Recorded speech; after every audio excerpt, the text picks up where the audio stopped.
Hi, this is Stephen from Owner Disown, and today we're going to take a look at a quick unboxing of the Gigabyte Aero 15. Now, this is a laptop that many of you guys have requested that I get and take a look at, and I must admit, in my heart, I always quite fancied it ever since of hearing of the Aero 14. Now, the Aero 14, I really wanted that one, but I decided to end up getting the gaming line, the Aorus X3 V7.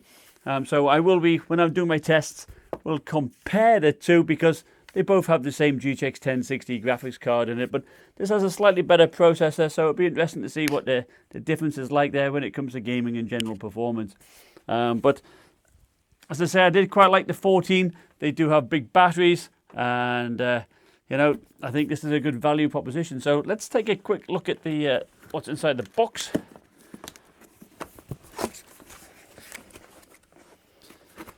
Now, I bought this from Newegg. It's about $1,800 or $1,900 or so. So it's getting up there, but let's see what's in here. A gift, write a review and get a free gift. You know what? I wonder what the gift could be. I'm going to do that. All right, so that's how it's packaged inside. Let's have a look at the laptop first. And yep, I've gone for the green one. Actually, I thought I ordered the orange one, but never mind. The green one still looks nice. Now, it comes in 3 different colours: black, orange, and green, which I quite like because, you know, at the end of the day, I mean, we've got so many black computers kicking around, and we've got so many computers with big fiery red grills and whatnot. This would fit quite nicely, I think, in a business environment, perhaps even so with a green lid. So I don't think it's too bad at all. And I must admit, my first impression was, wow, this thing is thin. It really is, and it's quite light, actually. In fact, let's compare it to size to the recently reviewed Lenovo Yoga 720. So there you have it. There, it's pretty similar in terms of thickness, but it's not as wide. It's not as long. You notice that there. So you do shave off you probably shave off half an inch there, which is pretty impressive. And but you do make up for it again in width, so it's a little bit wider. So in fact, while we're at it, let's take a look at its measurements. It's about 14 inches long, about 36 centimeters, about 10 inches wide. That's about 25 centimeters, and indeed 19 millimeters, or about 3/4 inch thick. First impressions, I like it because it's a nice clean look. The Gigabyte logo there. It's slightly, well, it's not, looks embossed, but it's it's flat. So that's that. Let's quick look and see how much it weighs. 4.1 pounds. Is that right? That's light, isn't it?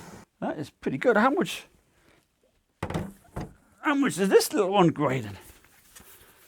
The Aorus X3. I thought that's 4.1 pounds too. Go figure. This must have some gold in it. Now, it's probably the bigger, perhaps, heat sinks in here. But comparing the size, of course, that the Aorus is only like a 13.9 inch one. It's obviously smaller there. In terms of thickness, they're pretty similar, and width, they're the same. So it's just the length there. I'm amazed that the Gigabyte can maintain its lightweight despite its larger footprint there. Now, another one to compare it against, perhaps it's popular, but it doesn't have a GTX 1060 and it's a 1050 Ti, is the popular Dell Inspiron 15 Gaming. So it is a 15-inch. You can see there the difference in length. It's probably about an inch longer as the Dell. Of course, it's thicker and it's wider. So kudos to Gigabyte fitting in a 15-inch laptop in such a small chassis. I think, you know, they do say it's got 5mm bezel. So let's have a quick look at the bezels. Wow, that is nice, isn't it? I do like the look of that. It does indeed have very thin bezels, and it feels rubbery around here, which is nice. So I think when it closes there, it stops it from hitting the keyboard. So it just raises it up from the keyboard slightly. and I think that's a nice touch.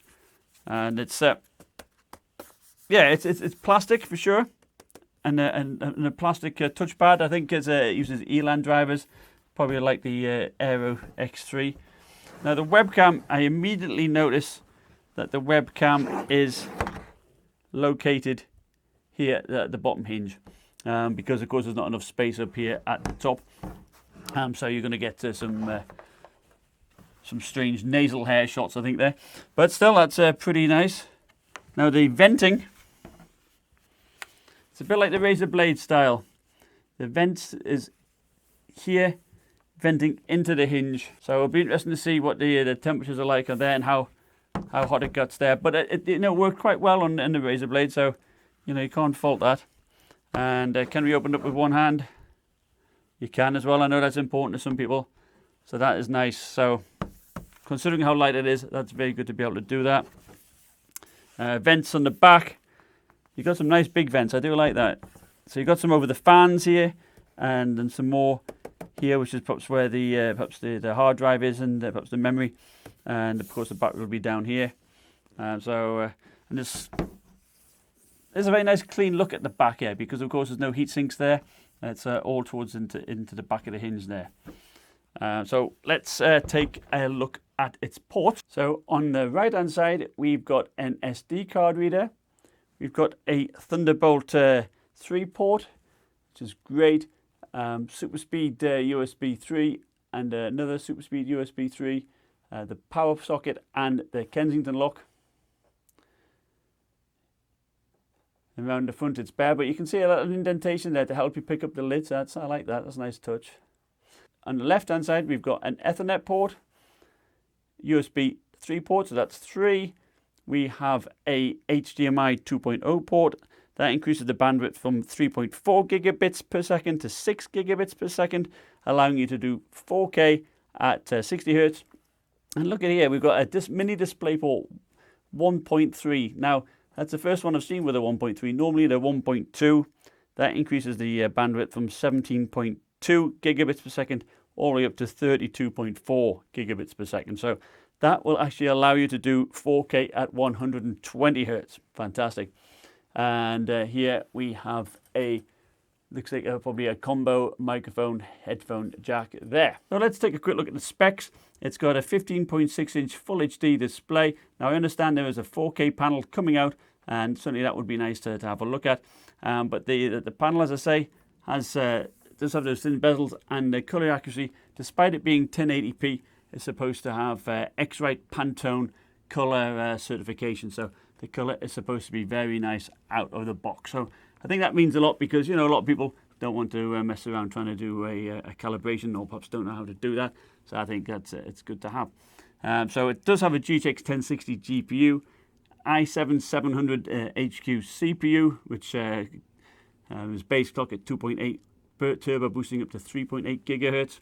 It's got 16 gigabyte of DDR4 2400 megahertz RAM, a 512 gigabyte SSD. It's an M.2 PCI Express drive. So it's certainly well pretty kitted out, and I think there is another M.2 slot in here that you can upgrade your hot storage, which I think is vital these days, because games are around about 70 gigabytes or whatever. So you can, with those ports I mentioned before, actually run 4 displays simultaneously. So I think that's fantastic. So let's see what else is in the box. So that's good. It's got all the drivers, utility discs on a CD for you. Now the power cable is light. It's thin. It's really nice. It's a 150 watt power brick, and it also has a little USB port here to charge things as well. In fact, we can weigh the whole package for you if you like. So the total package, including the power supply, is 5.1 pounds, and that's lighter than most 15-inch laptops. A very great portable package. So anyway, let me know in the comments what you'd like me to test. Sometimes I feel I'm going into too much detail. Do you want me to go into the full temperatures, overclocking, undervolting? Please let me know. If I'm going overboard, I don't want to bore you guys. So put in the comments what you'd like me to do. And thanks again for watching. Subscribe if you feel so inclined, and I'll see you in the full review. Bye now.